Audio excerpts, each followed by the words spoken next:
अस्सलाम वालेकुम and hello everyone, welcome to my YouTube channel. उम्मीद है आप लोग सब खैर खैरियत से होंगे। मेरी आज की वीडियो का मकसद एक बहुत कॉमन क्वेश्चन जो बहुत सारे थेरेपिस्ट जो हैं उनको डेली बेसिस पे सुनने को मिलता होगा, और बहुत सारे पेरेंट्स जो हैं वो ये क्वेश्चंस करते होंगे कि हम अपने बच्चे को घर पे क्या कराएं। आज की वीडियो उन सब पेरेंट्स के लिए है जो ये क्वेश्चन करते हैं। लेकिन वीडियो स्टार्ट करने से पहले मैं कुछ बातें क्लियर करती चलूँ। नंबर वन ये कि इस वीडियो का हरगिज़ ये मकसद नहीं है कि आप पेरेंट्स जो हैं वो बस आप घर पे ये चीज़ें कराएं, आपको थेरेपी की कोई ज़रूरत नहीं है बच्चे को, और बस ऐसे ही करेंगे तो आपका बच्चा जो है वो बिल्कुल ठीक हो जाएगा।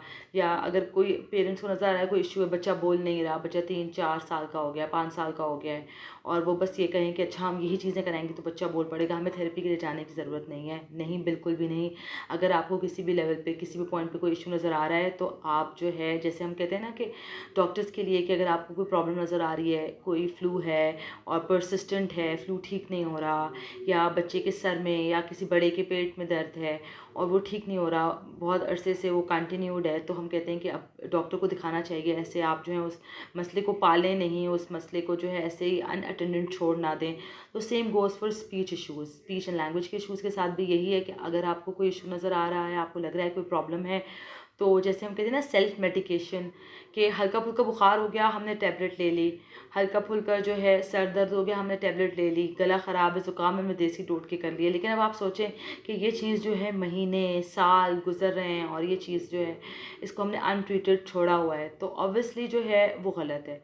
सेम इसी तरह से आपका बच्चा अगर नहीं बोल रहा और जो है आपको लग रहा है कि बाकी बच्चों से जो है ये कंपैरेटिवली पीछे है, अभी 2 साल का है, 2.5 साल का है, तो आप जो है ये चीज़ें घर पे बच्चे के साथ कर सकते हैं। लेकिन अगर आपको लग रहा है कि कोई फ़र्क नहीं पड़ रहा, आपका बच्चा नहीं बोल रहा, अभी भी आपके बच्चे में कोई इम्प्रूवमेंट नहीं आ रही, तो you should see a speech and language pathologist, because वही एक्सपर्ट हैं, वो आपको ज़्यादा बेहतर बता सकेंगे। सेकेंडली, वो पेरेंट्स जिनके बच्चों की थेरेपीज़ हो रही हैं और उनको अगर ये लगे कि हम थेरेपी ख़त्म करा देते हैं और हम अब बस ये इन चीज़ों पे काम करेंगे बच्चे के, तो बच्चा हमारा ठीक हो जाएगा, बोलने लगेगा, तो नहीं, बिल्कुल ऐसा नहीं है। आप जो है अपने जो आपका स्पेशलाइज्ड सर्टिफाइड जो थेरेपिस्ट है, आप उसके पास लेकर जा रहे हैं, आपको जो वो होम प्लान बता रहे हैं आप उसको फॉलो करें, बेशक साथ में ये चीज़ें भी करें फॉलो। आप उनके साथ डिस्कस करें कि हम ये चीज़ें घर पे करा रहे हैं तो क्या ये ठीक हैं, बेनिफिशियल हैं, इसमें हम और चीज़ें क्या ऐड ऑन कर सकते हैं, या फिर इसमें कोई ऐसी चीज़ जो कि आपको किसी वजह से लग रही है कि हमारे वाले बच्चा जो है उसके लिए बेनिफिशियल नहीं है, तो फ़ोन के साथ डिस्कस करें। तो ये जो है इस तरह से नहीं है कि सब बच्चों के बस हम जो है वो अप्लाई कर लिया और अब हमें थेरेपी की भी ज़रूरत नहीं है और हमें अब कहीं जाने की ज़रूरत नहीं है। इस वीडियो का ये मकसद हरगिज़ नहीं है, हरगिज़ हरगिज़ नहीं है।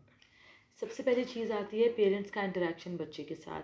जितना ज़्यादा बच्चे के साथ बात करेंगे, बच्चे के साथ बातों में इन्वॉल्व होंगे, बच्चे के साथ इंटरेक्ट करेंगे, उतना ही पॉजिटिवली इम्पैक्ट करेगा ये बच्चे की लैंग्वेज डेवलपमेंट पे। जैसे छोटा सा बच्चा है, आप गोद में उठाया हुआ है, उससे बात कर रहे हैं, उसको पीकअबू कर रहे हैं, उसके साथ फ़नी फ़नी फेसेस बना रहे होते हैं पेरेंट्स, बच्चा देखता है, खिलखिला के हंसता है, ये उसका इंटरेक्ट करने का तरीका है और ये एक टू वे इंटरेक्शन है। फिर स्टोरी बुक्स, बड़ी बड़ी पिक्चर्स वाली स्टोरी बुक्स होती हैं, वो बच्चे के साथ यूज़ करें, बच्चे को साथ स्टोरी टाइम करें, स्टोरी बुक्स खोलें, बच्चे को स्टोरीज उसमें से पढ़ के सुनाएं। लाइंस तो उसमें ज़्यादा नहीं लिखी होती हैं, बड़ी बड़ी पिक्चर्स ही होती हैं, उनसे ख़ुद से स्टोरी बनाएं। जो भी आपकी लैंग्वेज है, आप जो है इंग्लिश में बोल रहे हैं, उर्दू में बोल रहे हैं, स्पेनिश बोल रहे हैं, कोई और लैंग्वेज बोल रहे हैं, पंजाबी में, पश्तो में, सिंधी में, सराइकी में, जो भी लैंग्वेज है आपकी, आप उसी में स्टोरी बनाएं और उन पिक्चर्स के देखते हुए और बच्चे के साथ जो है वो आप स्टोरीज़ उसको पढ़ पढ़ के जो है वो सुनाते रहें, जो कि ऑब्वियसली लिखा मटेरियल नहीं है, आप स्टोरी खुद बना रहे होंगे, लेकिन पिक्चर्स जो हैं वो उसी के साथ जो है वो पिक्चर के साथ लिंक करके आप वो स्टोरीज़ जो है वो उसको बना के जो है वो सुनाएंगे। बच्चे के साथ ये आपका एक इंटरेक्शन होता है, बच्चा आपकी तरफ देखेगा, बच्चा बुक की तरफ देखेगा, बच्चा जो है अटेंशन यानी बुक पे भी पे कर रहा है, आपके ऊपर भी पे कर रहा है। जब आप बच्चे के साथ पीकअबू कर रहे हैं या फिर जो है बच्चे को जो है फ़नी फ़नी फेसेस बना रहे हैं, बच्चा आपको प्रॉपर आई कांटेक्ट दे रहा है। फिर रिंग्स जो होते हैं स्टैक करते हैं हम, वो ले लें, वो बच्चे के साथ स्टैक करें रिंग्स, एक रिंग आप डालें, एक बच्चे ने डाला। बड़े बड़े पजल्स ले लें, पजल फिक्सिंग करें कि एक पजल पीस बच्चे ने फिक्स किया, एक आपने किया। ये भी चीज़ें नहीं है तो आप जो है कोई भी जो है ये कलरिंग बुक्स ले सकते हैं। एक कलर पेंसिल आपने पकड़ ली, एक बच्चे ने आधी कलरिंग बच्चा कर रहा है, आधी आप कर रहे हैं। डिफरेंट एक्टिविटीज़ के थ्रू बच्चे को अपने साथ इन्वॉल्व रखें। ये जो सारी एक्टिविटीज़ हैं ये बच्चे की प्री लिंग्विस्टिक स्किल्स को जो है डेवलप करेगा। प्री लिंग्विस्टिक स्किल्स जो हैं वो बच्चे की स्पीच एंड लैंग्वेज के लिए बहुत ज़्यादा जो है वो बेनिफिशियल होती हैं, बहुत ज़रूरी होती हैं लैंग्वेज डेवलपमेंट से पहले कि ये सारी स्किल्स हों, जैसे जैसे अटेंशन हो गई, आई कांटेक्ट हो गया। ये सारी चीज़ें जो हैं बच्चे के जो है अगर अच्छे से डेवलप होंगी तो बच्चे की लैंग्वेज भी जो है वो अच्छे से डेवलप होगी। ये तो वो इंटरेक्शन हो गया जो बच्चे अपने पेरेंट्स के साथ या फिर अपने सिबलिंग्स के साथ कर सकते हैं।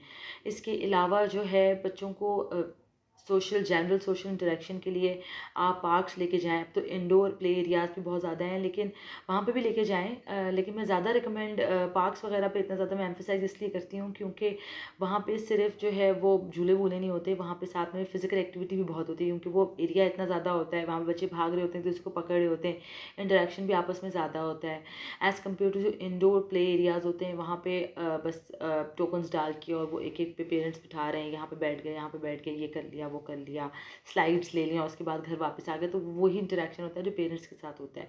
लेकिन इनके बीच में बैलेंस किया जा सकता है कि वहाँ भी लेके जाया जाए, वहाँ पे भी लेके जाया जाए। उसके बाद चीज़ें आ जाती है कि वर्बल इंटरेक्शन कितना होना चाहिए। तो बच्चा जो भी एक्टिविटीज़ कर रहा है उस पर उसको प्रेज़ करें, उस पर जो है उसके साथ क्वेश्चंस करें। अगर रिंग्स लेके बैठा हुआ है, बॉल्स लेके बैठा हुआ है, उससे बॉल्स का कलर पूछना है, ये इस बॉल का क्या कलर है, what is the colour of this ball, what is this. इस तरह के छोटे छोटे क्वेश्चंस बच्चे से करें। और अगर बच्चा आंसर नहीं कर रहा तो ख़ुद क्वेश्चन की बात खुद ही आंसर करें। अगर आपका बच्चा नहीं बोल रहा और जो है आप उसकी थेरेपीज़ भी ले रहे हैं और साथ साथ घर पे भी कुछ चीज़ें कराना चाहते हैं तो आप ये कर सकते हैं कि बच्चा जो भी कर रहा है आप साथ साथ उस चीज़ की लाइव कमेंट्री अपनी जो है वो करते रहें। जैसे अगर आप बच्चे का जो है मुंह भी धुलवा रहे हैं तो आप साथ साथ कह सकते हैं, now we are washing your face, washing your cleaning your nose and now it's time to brush your teeth, show me your teeth.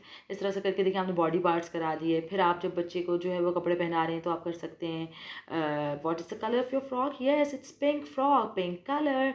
और फिर जब बच्चा खेल रहा है तो आप उसके साथ बॉल्स के कलर्स रिपीट कर सकते हैं। अगर वो जो है ब्लॉक से टावर बना रहा है तो आप उसको साथ साथ कर सकते हैं। आप वो बच्चा कर रहा है, आप सिर्फ जो है साथ में उसकी लाइव कमेंट्री दे रहे हैं जो बच्चा जो चीज़ें कर रहा है उसकी।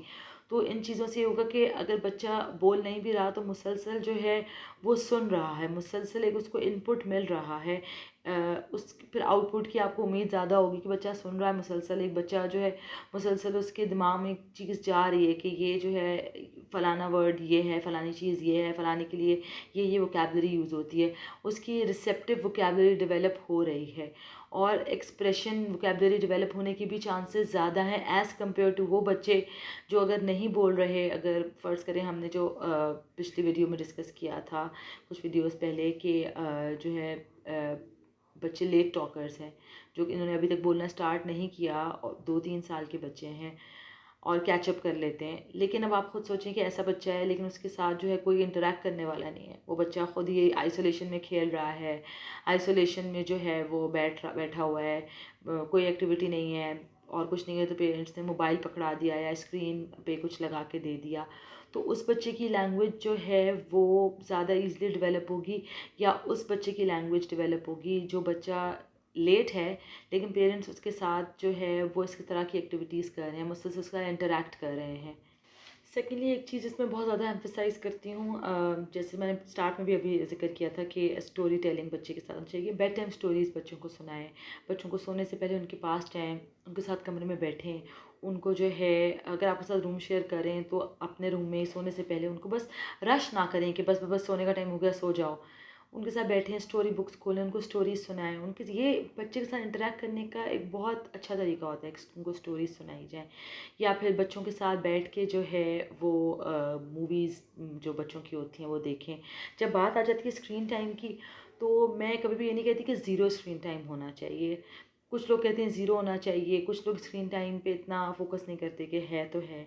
मैं ये कहती हूँ कि healthy and positive screen time होना चाहिए क्योंकि पेरेंट्स की भी मेंटल हेल्थ के लिए ज़रूरी है कि जो है बच्चे का स्क्रीन टाइम होगा तो थोड़ा सा जो है पेरेंट्स को वो थोड़ा सा टाइम मिलेगा कि इसमें वो कोई अपना काम कर लिया या अपना मी टाइम जो है वो गुजार लिया। तो इसलिए ह्यूमनली पॉसिबल नहीं है कि हम ये कहें कि बस बच्चे जो है उसको 24/7 आपने जो है वो टाइम देना है और आपने कुछ भी नहीं करना। सो मैं ये प्रैक्टिकल एडवाइस नहीं होगी, तो मैं ये कभी भी आपको प्रैक्टिकल एडवाइस नहीं दूंगी कि आप लोग जो है वो 24/7 बच्चे के साथ गुजारें। आप दिन में 1 घंटा जो है वो उसका स्क्रीन टाइम हो जिसमें वो गेम्स खेल रहा है या फिर अपनी पसंद का कोई जो है वो कार्टून देख रहा है या फिर पोएम सुन रहा है।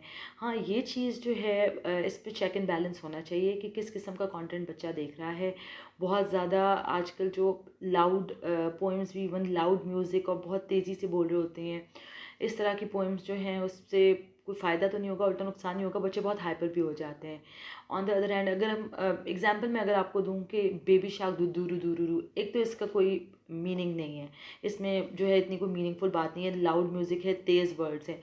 और उसके अगर कंपैरिजन में हम देखा जाए तो ट्विंकल ट्विंकल लिटिल स्टार, इन दोनों की अगर आप देखिए मेलोडी में कितना डिफरेंस है। ट्विंकल ट्विंकल की कितनी सॉफ्ट मेलोडी है, कितना आहिस्ता आहिस्ता जो है उसमें जो है बोला जा रहा है, और बेबी शार्क में तो लग रहा है कि बस ट्रेन निकल रही है।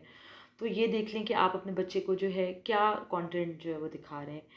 और कोशिश करें कि एजुकेशनल जो चैनल्स हैं यूट्यूब पे वो दिखाएं, या टीवी पे भी इवन जो एजुकेशनल कंटेंट जो है वो दिखाएं बच्चों को ज़्यादा से ज़्यादा, जिसमें जो है कुछ जैसे डोरा द एक्सप्लोरर कुछ एक्सप्लोर कर रही होती है, इसी तरह से बहुत सारे बच्चों का जो है वो कंटेंट आ गया है जिसमें कुछ ना कुछ सिखा रहे होते हैं बच्चों को।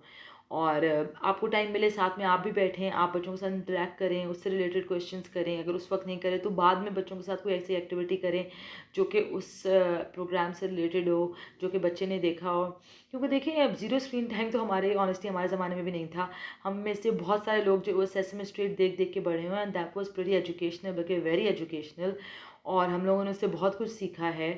तो इसलिए मैं कभी भी ये नहीं कहूँगी कि ज़ीरो जो है स्क्रीन टाइम हो, लेकिन ये है कि पॉजिटिव स्क्रीन टाइम हो, लिमिट होना चाहिए, फ़िज़िकल एक्टिविटी ज़रूर होनी चाहिए, पेरेंट्स का बच्चों के साथ इंटरेक्शन बहुत ज़रूरी है। बच्चों को कलरिंग के लिए चीज़ें दें, और कोशिश करें कि एक ही एक्टिविटी बार बार बच्चे के सामने ना रखें, बच्चा बोर हो जाता है। मतलब और ये भी ना करें कि बहुत सारे टॉयज़, बहुत सारी चीज़ें एक साथ बच्चे को दे दी, बहुत सारी चॉइसेस एक साथ दे दी, नहीं। आप मैक्सिमम 2 या 3 चीज़ों की चॉइस बच्चे को दें, उनमें से बच्चा एक चूज़ करता है, नेक्स्ट टाइम हो सकता है वो वाला टॉय या वो वाली एक्टिविटी चूज़ ना करे। आपके पास बैग पे 5-6 और एक्टिविटीज़ हों, आप उनमें से फिर उन्हीं जो आपने 3 सामने रखी थी 2 उनमें से ले लें, 1-2 कोई नई रख के फिर 3 की बच्चे को चॉइस दे दें। फिर नेक्स्ट टाइम आप बच्चे को उसमें से जो बच्चे ने चूज़ की हो उसको हटा के 2 वो और एक नई चीज़ लें, उन 3 की चॉइस दे दें। फिर आप ये कर सकते हैं, बच्चे ने जो पहले चूज़ किया था अपने लिए वो बच्चे को नई 2 के साथ चॉइस दे दें। तो इस तरह से ये होता है कि बच्चे के पास चॉइसेस जो हैं वो ज़्यादा हो जाती हैं। ऑन द अदर हैंड अगर आपके पास 10 एक्टिविटीज़, आप 10 की चॉइस एक ही दफ़ा दे देंगे, बच्चे ने एक चीज़ चूज़ की। अगली दफ़ा फिर आपने वो 10 सामने रख लीं, बच्चे ने एक चीज़ चूज़ की। फिर आपने वो 10 सामने रख लीं, बच्चे ने बड़ी मुश्किल से एक चीज़ चूज़ की। कुछ टाइम बाद एक टाइम आएगा बच्चा उस 10 को फेंक देगा। बच्चा एक भी नहीं उठाएगा उसमें से, क्योंकि वो एक्टिविटीज़ की चॉइस बच्चे को रोज़ दी जा रही है। बच्चा बेशक उनमें से चूज़ नहीं करा, लेकिन बच्चे ने वो रोज़ देखी हैं एक्टिविटीज़। उसको लगेगा कि ये मैं कर चुका हूँ। वो एक्टिविटी की तरफ वो बच्चा नहीं इंटरेस्ट शो करेगा। तो इसलिए बच्चे को लिमिटेड चॉइसेस दें, बहुत ज़्यादा चॉइस ना दें। मील टाइम के दौरान जो है कोशिश करें कि स्क्रीन का इस्तेमाल ना करें। मील जो है वो इंटरैक्ट आप ख़ुद करा के बच्चे को जो है मील दें, एज़ कम्पेयर टू ये कि आपने आगे मोबाइल रख दिया और बच्चे खा रहा है, बच्चे को खाने के लिए बिठा दिया। That's not right.